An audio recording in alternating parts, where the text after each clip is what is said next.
Even when I see the smallest bit, Lord, thank you for your favor. Thank you that I have to park 8 miles from the terminal today. I never do, because I said, thank you for the favor of God. Boom. You pulling out? Yeah. Amen. He surrounds the righteous with favor. But you also notice, because he has favor, it doesn't mean he didn't have any problems. Just because he has favor doesn't mean he doesn't have any problems. In fact, the favor that he has on him causes him problems with his own family. So, I wish it wasn't this way. But I just want to tell you, if you're going to break through into most of the things that God has called you with, often it will be even people in your own family who will challenge the purposes of the Lord. You don't get many amens with that. Yeah. But notice what's happening there. Later in the narrative, probably about 17 years later, they are actually fighting against the thing that is going to bring their deliverance. They don't know what they're doing. They just know Dad likes this one, and I don't like him because of that. Notice also the dream involves having authority, having influence, having dominion.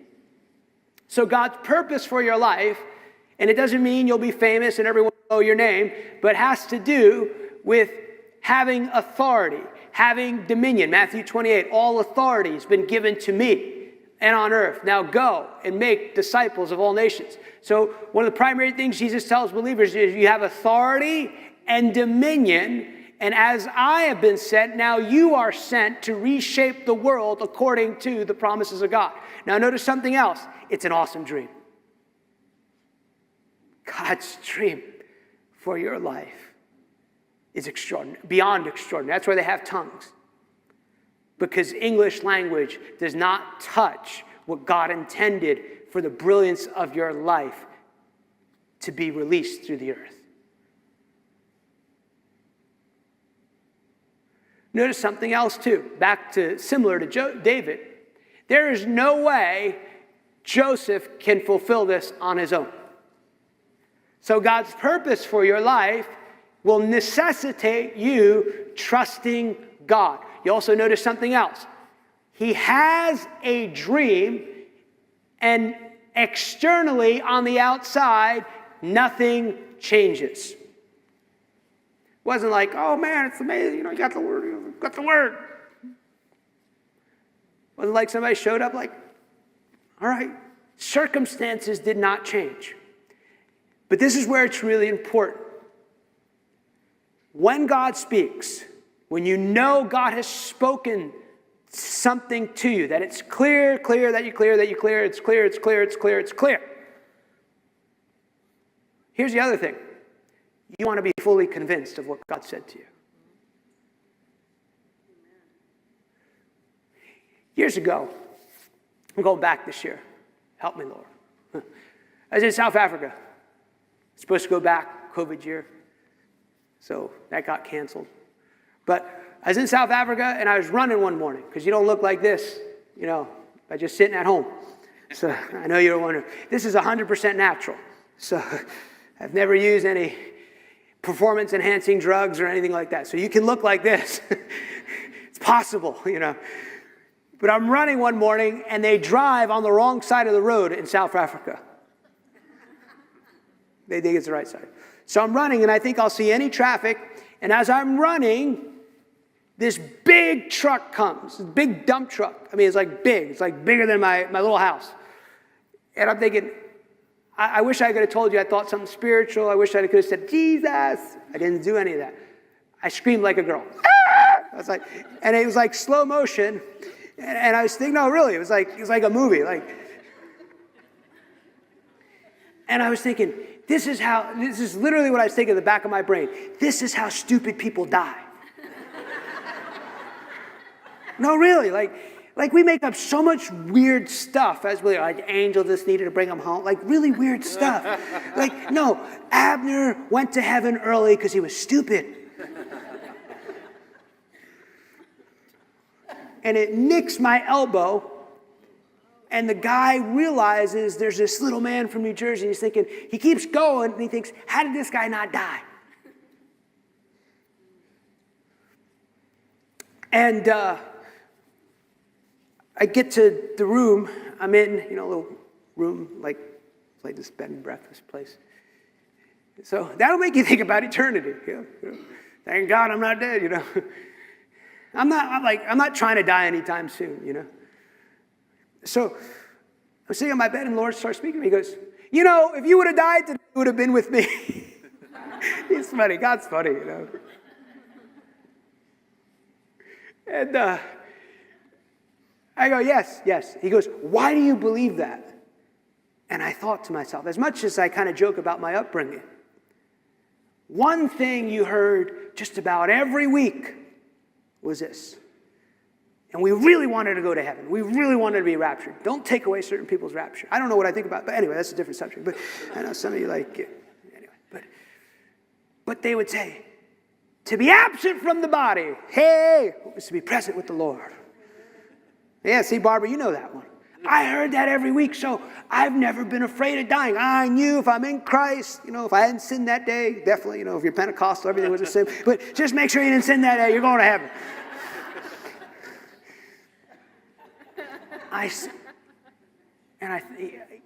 He made me understand something. I've never, ever been afraid of dying because that truth got in me as a little boy. And he said to me, I want you to believe everything I tell you about your destiny, just like you'll know you'll be with me one day. So fully convinced. And fully convinced is not this thing that you can work up. I find it's this embracing. I find that your heart was not meant to have two appetites. Meaning, if you're being encouraged or you're growing in a truth or you're growing and dreaming with God, you can't go listen to Fox News for another 2 hours after that. Because there are ideas and concepts and things, not that it's all wrong or bad, I was going to say something else, but I'm not going to say anything. I'm trolling myself, Barbara. So. But your heart wasn't meant to be filled with words from the Lord and then be bombarded with the things of this world. Doesn't mean that you deny reality. Although sometimes it's good. People are like, there's a storm coming. I say, no, I didn't know there was a storm coming. Is there a storm coming? I'll be driving to the airport. Are you going to be affected by the storm? What storm? No, really. Sometimes I have no idea even what the weather is. I find out because I go outside. Not always good if you live in North Carolina, But you're not meant. And then the things that you find difficult to embrace. I'll give you one, because it's afternoon session. I remember when the Lord started teaching me about kingdom finance. I don't say I've arrived in all that. But I'd be reading. I was a Berean. Be a Berean. Don't believe it because I said it. Read the word. I read it. And I go, Deuteronomy 8:18. I shall remember the Lord that gives me the power to get wealth. I say, what's on the inside of me that can't accept that? I know it's true. Your word says it's true. Why am I battling that? What are the belief systems? Are there any vows that I've made that can't fully accept that? And it's not this bad, you're bad. It's going, I got some stuff to relearn from my Windows 95 operating system. I got some stuff that needs to be recultivated. The reason I can't fully accept that is, I got a judgment. I had a judgment against this rich person, even though I grew up around it. Deal with that. And that is part of not the only thing, but it's part of the process of being fully convinced. And one of the number one tools of the enemy, Linda, is to get you to have judgments against streams and groups that carry what you need for your breakthrough.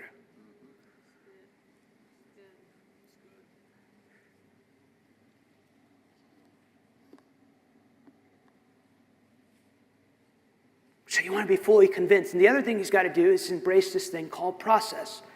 Notice nothing changes. His brothers are out one day. And notice, too, he's still serving his brothers. He's going to bring food out to them. They see him coming from afar off. And a good day for him is that he's not killed. Really, that's a good day. Another good news is, again, he's got this purpose on his life. The enemy can't destroy him no matter how badly he wants to. And flying sometimes, it's like gets a little turbulent. I said, don't worry. I still got a lot of purpose. I ain't dying today. Yeah. You're blessed because I'm on this plane. Nobody's dying today. No, really. You know, sometimes look at the person next. How are you doing today? Not having a good day. I said, well, it got better because I'm sitting next to you. Well, who do you think you are? I said, well, how long you got?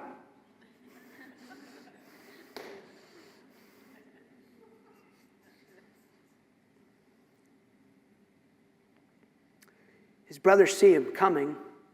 What do?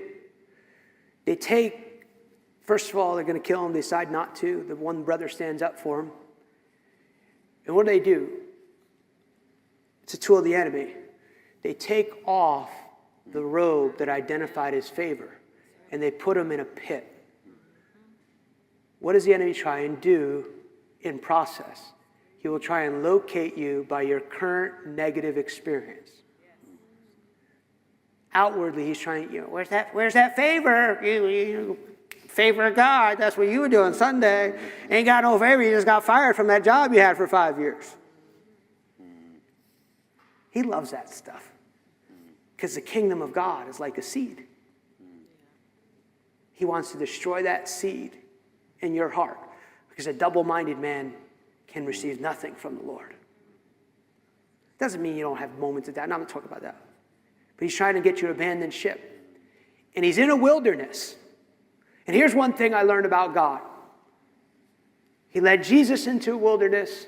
Sometimes he'll allow you to build a wilderness, not to destroy you, Linda.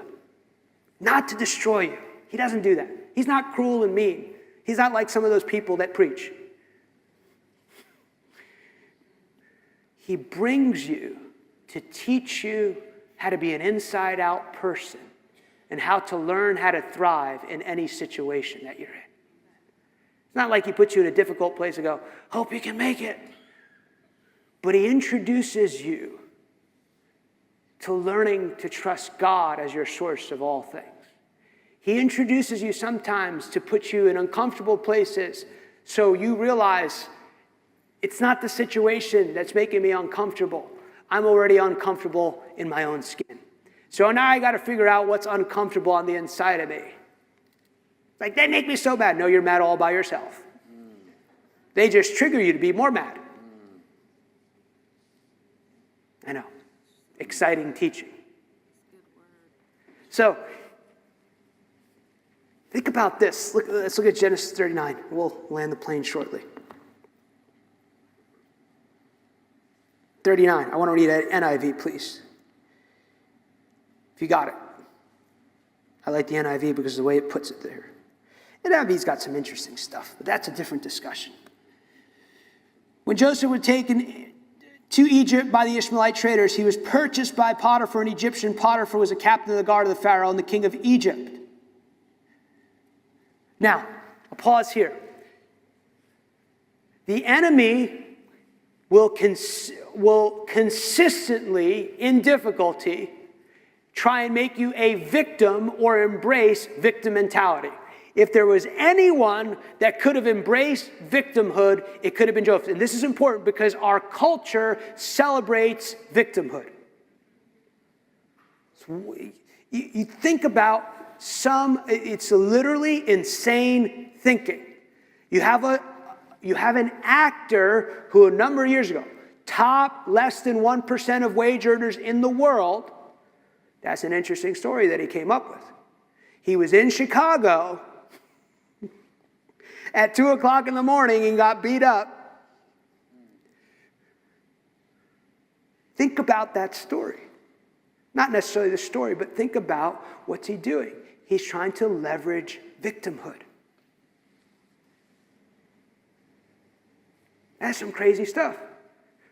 But him, if there's anyone that maybe had a right to be a victim, end up on Dr. Phil's show, would have been Joseph. Joseph, now tell us about yourself. Well, I had a coat, and I was the favorite son of my dad. And my brothers, listen to me, Dr. Phil, threw me in a pit. It was horrible, Dr. Phil. I was a slave, and I'm a king.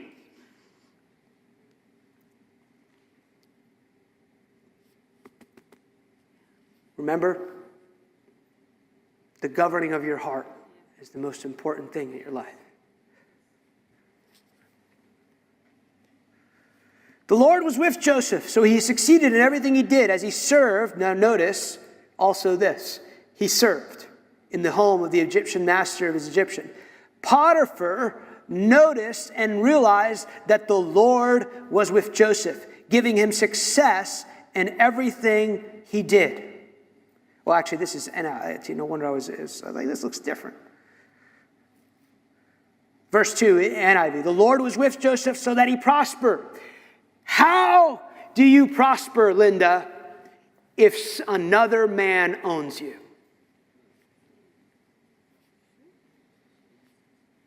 Inside.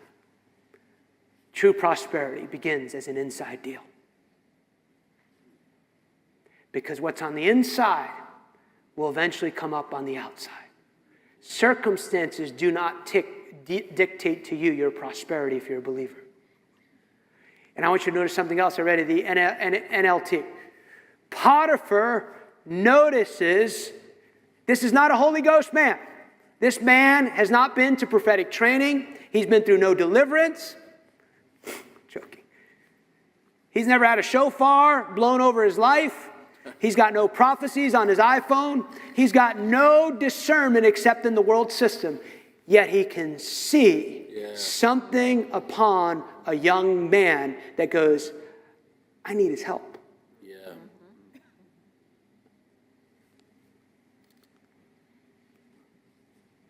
What's he doing?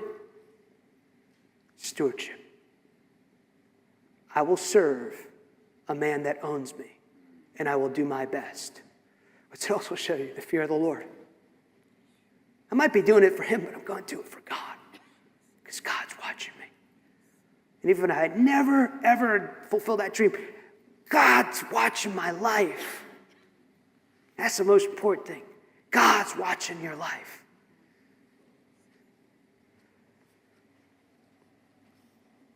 If you know the story, right? His wife, who's probably not ugly. I mean, let's tell the whole story, right? Every day, an invitation. And I believe if he gives in to temptation, you never read about this story. And God's dream dies in the earth. What is it? It's a picture. Genesis 3, 2 Corinthians 10. No matter how much you've walked with the Lord, no matter how sanctified you is, the enemy in this world still has access to speak to you. And you have to choose every day what you'll do. That's why you got to start every day. Not in a weird religious way, but Lord, I'm in need of you. So he does the right thing, and it gets worse. Good, exciting American teaching this afternoon. I had integrity, and it got worse. Now he's in prison. But I also want you to notice something else. God is not wasting any of Joseph's time. Remember years ago, I was like, Lord, you said you were going to do this. You said you were going to do that. You said you were going to do this. You said you were going to do that. You said you were going to do this. You said, and I always remember what the Lord said to me. Look what I was telling him. It should have happened already. You know what I'm saying? You know when you think you're being mature, but you got diapers on and you're pooping everywhere? You know, you're the mature one talking to the Lord. Me, not you, you know. The things you complain about to the Lord actually just reveal how mature you are. And he goes, Abner, I never waste anyone's time. People waste my time. He said, if you will just take care of what's in your hand right now, I'll do everything I've ever told you I would do. So now he's in prison. Awesome. Right? Notice this though. In not wasting time, Joseph never went and got his MBA. Paul, he never went and got his MBA. He did not go to Rutgers. He definitely did not go to Marshall. He's got no management experience. But in the middle of being a slave, he's getting what? Management experience. He's developing skills that will help him when this dream is fulfilled. Ends up in prison, right?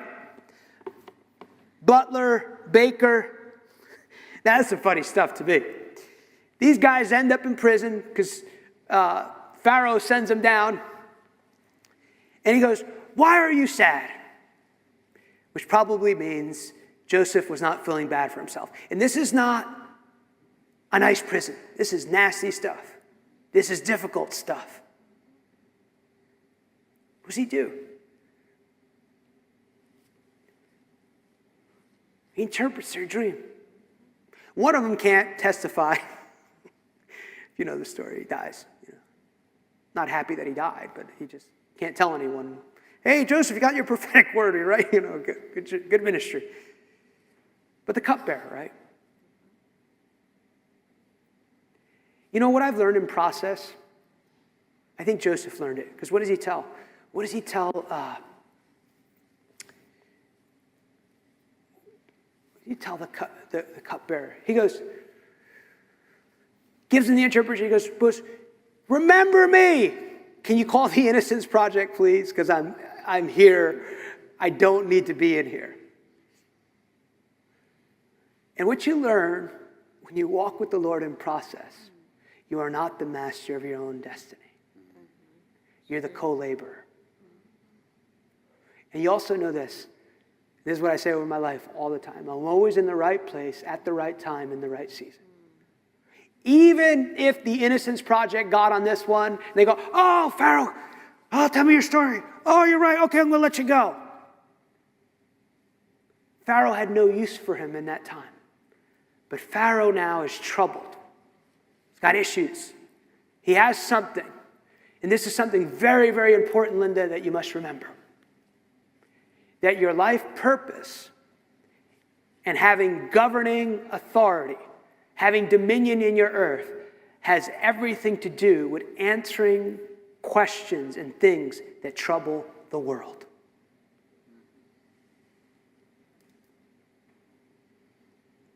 Dominion is about service to humanity. It might be simple as, you know what, I think I should just start taking care of kids for single moms after work. It might be something as simple as serving humanity.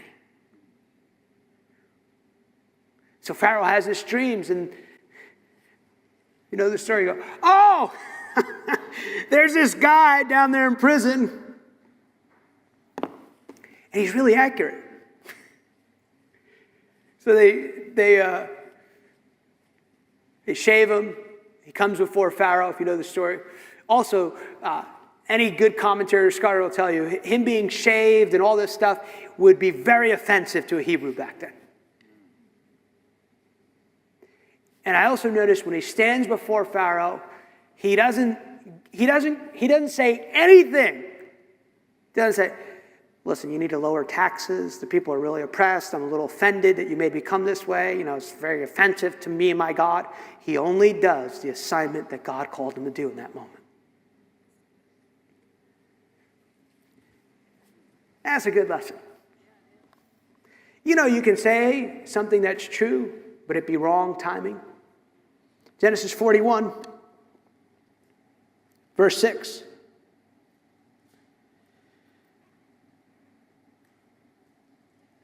It is not, well, let me read this. We'll land the plane here.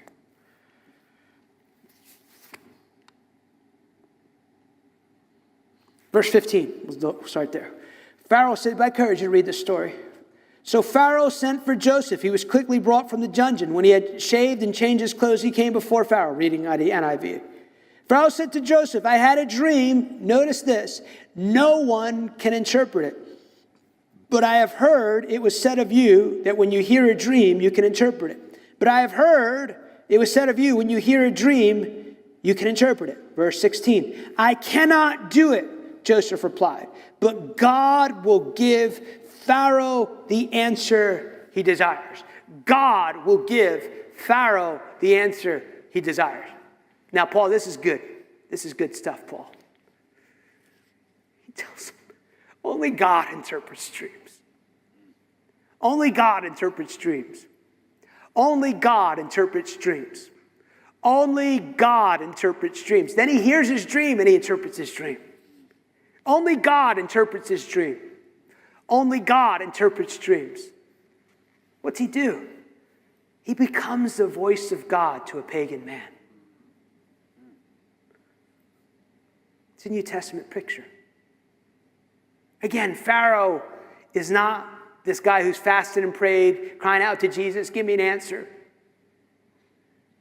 And at the response is fascinating to me. He doesn't go, give me a few days to think about it, and we'll get back to you, go back to prison. Immediately, he recognizes that God is speaking. And this is the answer. This is the answer. I'm trusting the Lord as I walk with him, that people, not just in public ministry, they would recognize God is speaking to them. That God has come to them today. It might be in actions, but let it also be in great words where they know God is speaking to them. I like it, people. I just feel lighter when you talk to me. I say, yeah, because you got a lot going on.